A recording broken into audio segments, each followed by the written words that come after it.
I think we both got it in the same way of getting it from Kelly, which, I mean, kind of the best way to get it too. And I think I was quite surprised and also kind of overwhelmed that she would ask me to take a look at it and be a part of it and be a part of this, Last Dance journey, which was a big one for her because it's one that she has been a part of telling the Venom stories from the beginning with Tom, and she was been writing on it and then producing it, and now she was directing the last one. So it's also another aspect of a real honor to be asked to be a part of. And I think, it's really obvious how much these movies mean to them, to both Tom and Kelly, and how much time they've spent creatively investing a lot of their kind of genuine friendship into Eddie and Venom on screen. And I think it really shows. And yeah, I was really honored to be asked to be a part of it.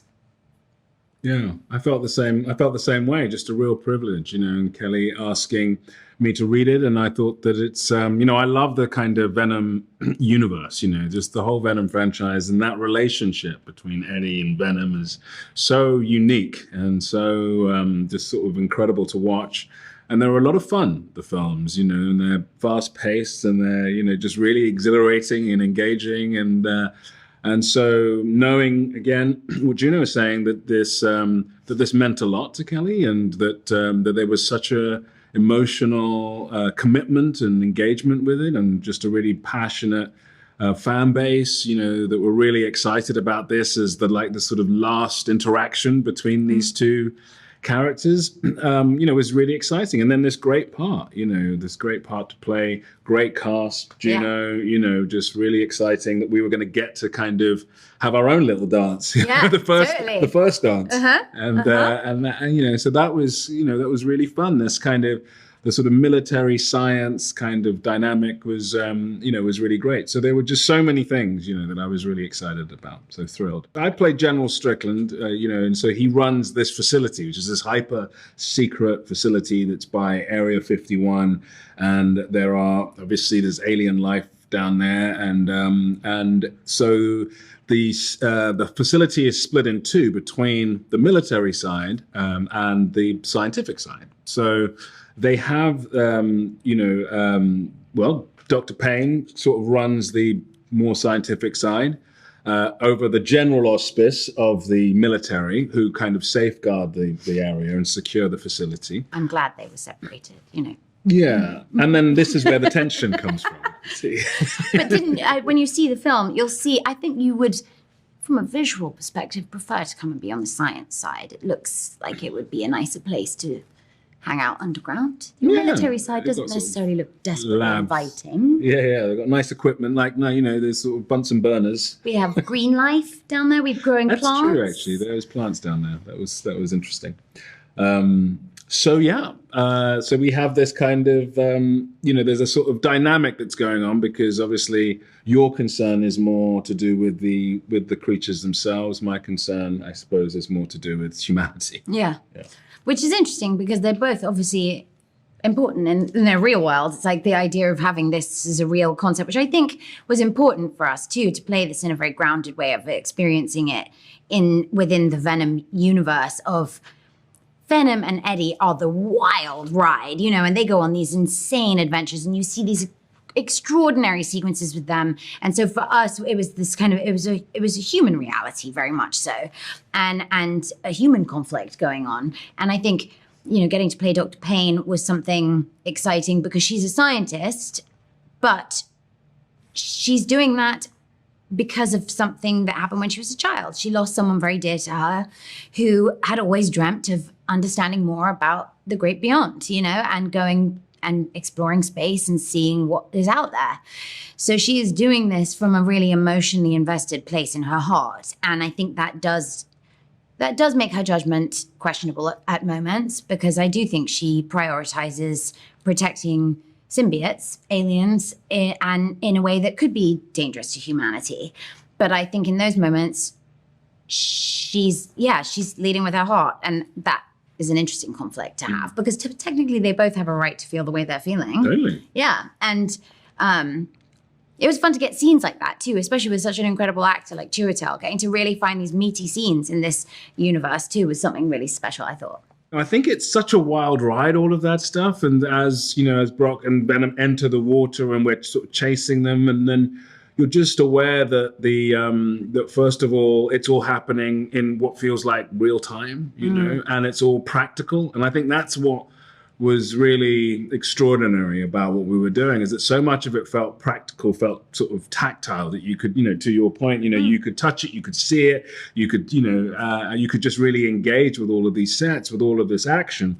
And even in the last half of the film, you know, when these big set, you know, all of these explosions were explosions, you know what I mean? Like it was all sort of going off, and you feel like that's what is so engaging as well. That just adds another layer to everything, that you just sense that obviously there's VFX use, there's green screen use, but it's sort of integrated into something that is really based in practical sets and sort of practical amazing action, stunts team. practical stunts, and you know, it's really, really great. Yeah. Also, that sequence is like an emotional one for your character too. You're losing people. Yeah. I mean, that's the other layer, I suppose, of General Strickland, is that it's like, although he is this kind of military man and has that sort of stoicism and that kind of, that sort of energy that we're sort of used to seeing from the kind of military complex, he also is somebody who's very sort of emotional as well. He has empathy, and he's engaged in things that are sort of softer. He has a softer core,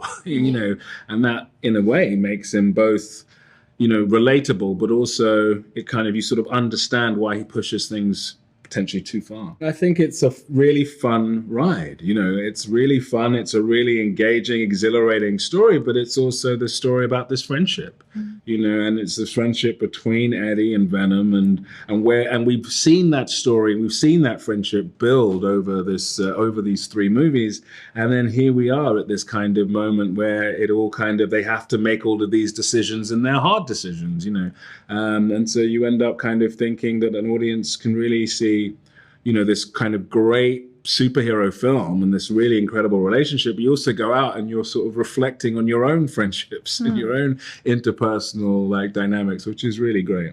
Yeah, the things that you would do to, you know, take care of the people you love, I think is an important element, as well as seeing these like crazy sequences. I mean, I'm excited for audiences to see Venom show off his dance skills and also become an array of exciting different creatures, animals. That's going to be fun. But yeah, it's both this incredible explosion of creativity and wild visuals, and then something really emotional and something that I think people can really relate to. The stunt department laid out an awful lot of wire work in this one. So there's a lot of there's parachuting, there's flying to the sky because he's attached to a horse.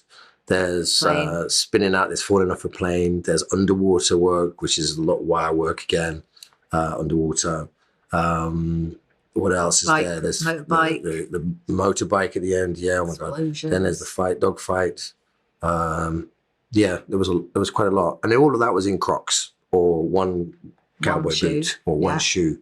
And I, you know, ultimately that's my, you know, dear friend, Jacob Tamuri, the face planter of the family, who comes in and takes a massive beating. And takes a beating on screen as well. And I slap him in the face to thank him for all of his hard work. Yes. We wrote him a little scene where he pees on my feet and I slap him as hard as I possibly can in the face, and then we drag him across the floor on a big rope as his face goes to a stop, to thank him. Yeah. I've known Kelly since we were completely unemployed and desperate to work, desperate to show just an iota of some of the things that we felt we were capable of delivering when people were hungry and in line, and we were at the back of that line, and everybody wants to get involved and on, and it's a very difficult hustle to get onto the floor at all.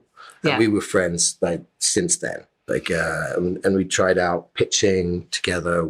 You were a writer in your own right. I was acting, and both working our way up, doing this kind of traditional steps, which takes however long it takes.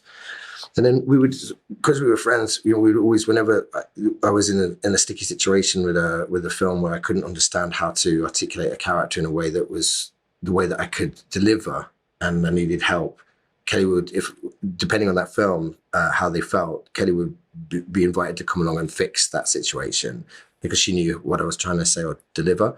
And that would continue on. And then we ended up doing Bronson together, which Kelly wrote and challenged me in a way that like Nick could never challenge me, or with a character that was really important for me, because I thought that was kind of the end of my career at that point, because nothing was moving. I'd never got really a job in America as a lead or anything like that. And I was 30 and I really wanted to do something important. And the only person I know who could deliver on a level of material that I really, really wanted to challenge myself was Kelly. And the stuff that she wrote for that, the makeup designs, the creating, it was all hers. Was the beginning of where we're at now, which is, for considering it's a PG-13, we're still in a very similar territory of playing using naturalism and quite like normal people, if you will, even though they're heightened in the superhero world, of a naturalism which is also stretches all the way around to super surrealism and fantasy, and that canvas that you like Kelly has painted on so many times in the past. I can go through so many films you wouldn't know that she was involved in with me. Finally, on Venom 1, 2, and 3, it was watching my friend, and she's successful in her own right already with Saving Mr. Banks, Terra Nova, all kinds of Changeling. She could come in and understand what it was that I wanted to achieve, deliver to the studio exactly what they wanted to see and hear and understand, so they could see it manifest as she developed and grew the characters from from Venom 1 to Carnage to what you see in The Last Dance. But to watch her go from writing, producing PGA to PGA, producing, writing and directing, and the third one was amazing and logical, but beautiful to see all of her ideas from the internal come out directly as she wanted them or saw them manifest. And I could be part of that. And this is her first film ever. So all the years she spent behind the camera since 20 years ago, more, now is manifest in this opulent, epic, like fun, surreal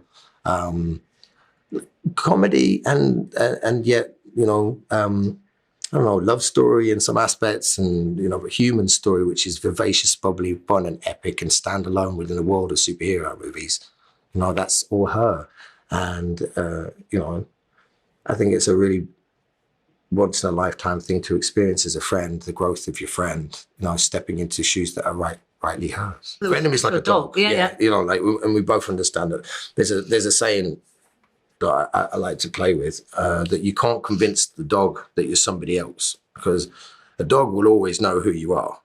So if you're a really good actor, then you can convince your own dog you're somebody else. And that's impossible, because the dog will smell you come in. Right? Unless you're outside the window and you go, boo, and the dog goes, ah. No, that's the only exposure window of fooling the dog, unless they're blind and can't smell that you're somebody else. So I always talk to my dog, and I sort of anthropomorphize the dog. And Kelly's had dogs, too.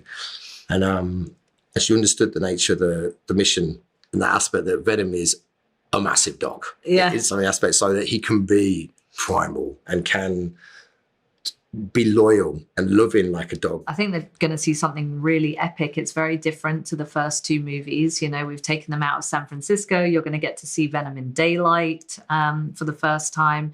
We're meeting a whole host of new characters, new symbiotes, new creatures, a very, very big bad villain.